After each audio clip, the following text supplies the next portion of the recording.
Welcome to the deep dive. If you own property, or maybe you're dreaming of owning enough property to really scale your wealth, well, this deep dive is definitely for you. Yeah. We're going to peel back the layers today, expose really the foundational difference mathematically between owning just a house and owning, well, a business that looks like a house. That's a great way to put it. Our mission here is to cut through all the noise and show you exactly how multifamily real estate gets its value. And the short answer we pulled from the sources, it's tied directly to income. Exactly. The income the property generates, not, what your neighbor got for their place down the street. Which sounds simple, but it's a huge shift. Oh, it's the most powerful shift for an investor. Because when you go from relying on those comparable sales, the comps, to actually managing income, suddenly you've got control. Real control. Control you just don't have in the single-family game. Right. You stop just waiting and hoping the market goes up. Instead, you learn how to actively force appreciation, make it happen. Okay, let's start where most people start. Single-family homes, the SFH market. You own a house, maybe a rental house. How does an appraiser figure out what it's worth? It's pretty much entirely backward looking. They hunt for comps, recent sales data, properties physically similar to yours, hopefully nearby. Right, within a mile or so, ideally. Yeah. And if, say, 3 houses kind of like yours sold for $400,000 last month, well, that basically caps your value. It doesn't matter how nice you made the inside. That works fine if you're just living there, I guess. Yeah. But what about an investor? Say I buy a rental house, I manage it really well, maybe I bump the rent by, I don't know, $400 a month. My cash flow's looking great. Good for your pocket, definitely. But does that extra income immediately make the property worth more on an appraisal? For, like, getting a bigger loan? Sadly, no. Not really. Not in a way that lets you scale quickly anyway. You could, theoretically double your cash flow. But under that comp model, the appraised value stays pretty much stuck unless those houses around you also start selling for more. So you're totally dependent on the market lifting you up. Totally reliant. You're kind of just a passenger when it comes to appreciation in that world. Slow boat. Which is exactly why the serious investors, the ones looking to really grow, they pivot. They want to grab the steering wheel. They want to be the driver. Exactly. So let's shift gears. Commercial side. We're talking 5 units and up now. Apartments. The valuation game changes completely here, doesn't it? Completely. You basically throw the comp model out the window. Well, mostly. Okay. You're not buying a house anymore. You're buying an income-producing business. And its value comes directly from that income stream. And there's a formula for this, right? The core idea. One critical formula. Super clean. Value equals net operating income divided by the cap rate. Value, NOI cap rate. Okay, that's the magic formula. Let's break that down. Net operating income. NOI, what is that exactly? NOI is, it's the engine of the property, basically. You take all the money coming in, so rents, obviously, but also maybe parking fees, laundry money, pet fees, whatever. All the income. All the income. And then you subtract all the operating expenses needed to run the place. Okay, like what? Well, property taxes, insurance, property management fees, repairs, maintenance, utilities if the owner pays them, setting aside some money for future big repairs, reserves, that kind of stuff. Got it. And the sources really hammered this home.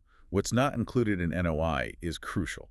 Absolutely critical. Your loan payment, the mortgage, the debt service, that is not part of the NOI calculation. Why not? Seems weird. Well, think about it. NOI is designed to measure how profitable the property itself is, regardless of how the owner decided to finance it. Ah, okay. Yeah, so it lets you compare 2 identical buildings fairly. Maybe one guy paid cash, the other has a huge loan. Their NOI should be the same if the buildings perform the same. It isolates the asset's performance. Okay, that makes sense. Isolates the asset. Right. So NOI is the engine. What's the second part? The cap rate. Is that just some random percentage? No, not random. The cap rate, or capitalization rate. Think of it as the market's expected rate of return for that type of property in that specific area. The market's expectation. Yeah. It's the multiplier, or maybe the divisor, really, that turns that raw income, the NOI, into a property value. Appraisers figure it out by looking at, well, comparable sales data again, but for multifamily deals. So they look at other apartment buildings that sold nearby. Exactly. They see building X sold for, say, $1 million, and they figure out its NOI was maybe $50,000. Boom. That deal happened at a 5% cap rate. So $50,000 divided by 0.05 equals $1 million. Right. So that sale helps establish what cap rate the investment community is applying to properties like that in that location right now. It reflects perceived risk and desirability. Okay, so the big insight here, the freedom for the investor. Is that you control the NOI. If you can increase the income, the top number in that formula, or if you can cut expenses, which also increases the NOI. You directly increase the value, instantly. Instantly, without waiting for a single neighbor to sell their house for more. That's the power. That is literally forcing appreciation. You're making value happen. Okay, we need an example. The sources had a really clear one. Let's walk through the math because this is like the light bulb moment. Definitely. Examples make it real. Okay, imagine you buy a 10-unit apartment building. Simple enough. Each unit rents for $1,000 a month. Okay, so 10 units, $1,000 each. That's $10,000 a month in income, or $120,000 a year. Gross revenue. Right, $120,000 annual income. Now, after you pay all the operating costs, remember, not the mortgage, but taxes, insurance, management, maintenance. Let's say your net operating income, your NOI, comes out to $60,000 a year. Okay, $60,000 NOI. Solid. Now we need the market context, the cap rate. Right. Let's say, based on recent sales of similar apartment buildings in that area, the going cap rate is 6%. Okay, 6% cap rate. So now we do the math. $60,000 NOI divided by 0.06. Comes out to exactly $1 million. That's the baseline value of the property based on its current performance in the market cap rate. $1 million. Now, the fun part, the investor takes over. Yep. And this new investor, she's sharp. She digs in and finds a couple of things. Yeah. First, she realizes rents are a bit low, maybe $100 below what similar units nearby are getting. Opportunity number one, increase rents. So she plans a strategic rent increase, $100 per unit per month as leases turn over. And second, maybe she looks at the contracts, streamlines maintenance, maybe figures out how to bill back some utilities. She finds ways to cut operating expenses by, say, $5,000 a year. Okay, smart moves. Let's see what that does. The rent increase, $100 times 10 units times 12 months. That's $12,000 in new income. Plus the $5,000 expense cut, both of those directly boost the NOI. Right. So the old NOI was $60,000, add $12,000 from rent bumps, add $5,000 from savings. The new NOI is $77,000. Big jump from $60K to $77K. Now here's the magic. Plug that new $77,000 NOI back into the same formula. The market cap rate hasn't changed. It's still 6%. Okay, $77,000 divided by 0.06. The new value is roughly $1,283,333. Wow. Just like that. Let that sink in. Yeah. From $1 million to over $1.28 million. That's more than $283,000 in new value created. Not by waiting for the market. No, purely through active management, improving the business operations. That $283,000, that's real equity. You potentially could do a cash out refinance, pull that equity out, And buy another building. and buy maybe 2 more buildings. That's how people scale portfolios fast. Forced appreciation fuels growth. Okay, this sounds amazing, almost. Too easy. Which brings up a point we need to tackle. By calculating NOI without the debt service, doesn't that kind of inflate the value on paper, especially for someone who borrowed heavily to buy it? Their actual cash flow might be way lower. That's a really sharp question, and you're right. It's why just looking at the cap rate isn't enough for a buyer. Okay. A buyer absolutely must run their own cash flow analysis, plugging in their specific loan payments, their down payment, everything. That tells them if the deal works for them. So the NOI cap rate value is more like the bank's value, the official appraisal value. Exactly. It's the objective market value used for lending and comparison purposes. Because, again, it needs to be independent of any single owner's financing choices. But yeah, your personal cash-on-cash return is a totally separate, vital calculation. Got it. So NOI is the lever the investor pulls. Cap rate is how much the market multiplies that effort. We need to dig into cap rates a bit more. They aren't static, right? Not at all. Cap rates move. They breathe with the market. Think about what drives them. Perceived risk, definite interest rates, overall investor demand. So if a market feels really safe, really desirable, like a major city with strong job growth. Right. In those low-risk, high-demand markets, investors are often willing to accept a lower annual return percentage just to own a stable asset there. Which means a lower cap rate. A lower cap rate. And remember the formula, value, NOI cap rate. If that bottom number, the divisor, gets smaller, The value goes way up for the exact same NOI. precisely. If our building with $77,000 NOI was magically transported to a super hot market with, say, a 4% cap rate, Okay, $77,000 divided by 0.04. That's over $1.9 million. Huge difference from the $1.28 million at a 6% cap. huge. And that inverse relationship is key. It's also a risk. It's called cap rate compression when rates go down, which boosts your value. Great if you own. But they can go the other way too, right? Cap rate expansion. Absolutely. If the market cools off or interest rates spike, investors might demand a higher return. Cap rates could drift up from 6% to, say, 8%. Now your $77,000 NOI. Divided by 0.08.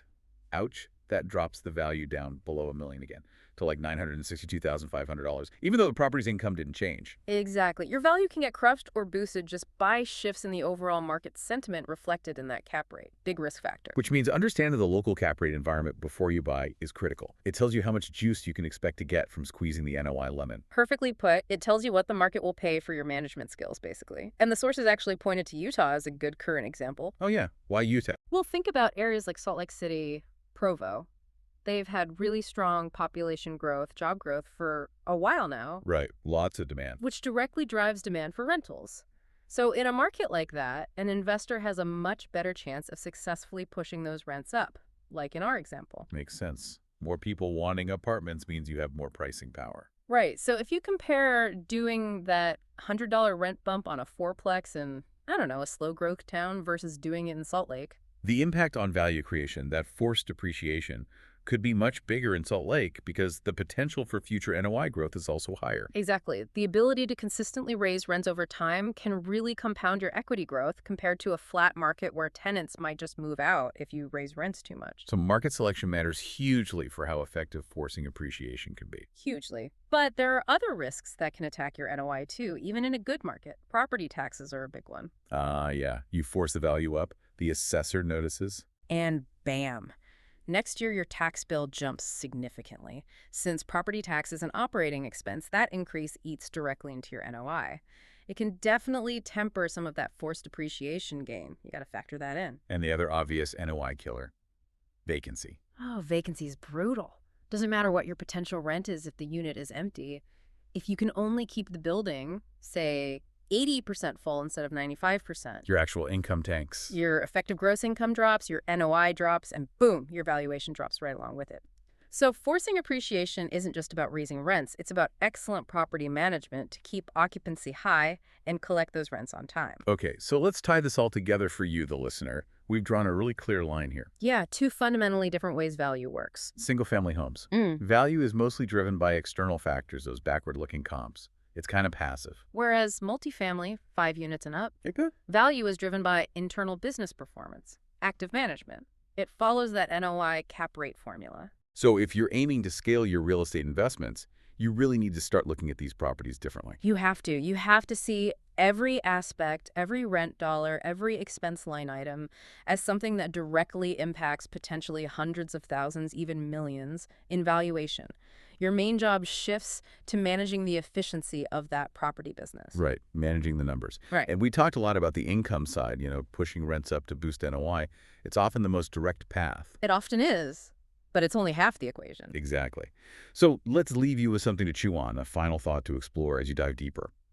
We know cutting expenses also boosts NOI just as effectively as raising income. Dollar for dollar.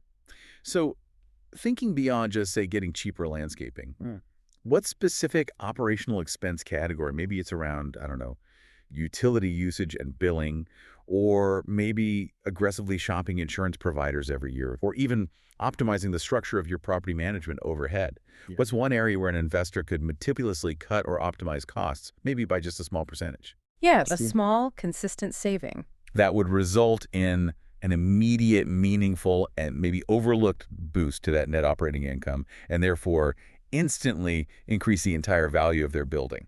Where's that hidden leverage on the expense side? Finding those efficiencies, that's the other side of the forced depreciation coin. Yeah. Definitely something to think about.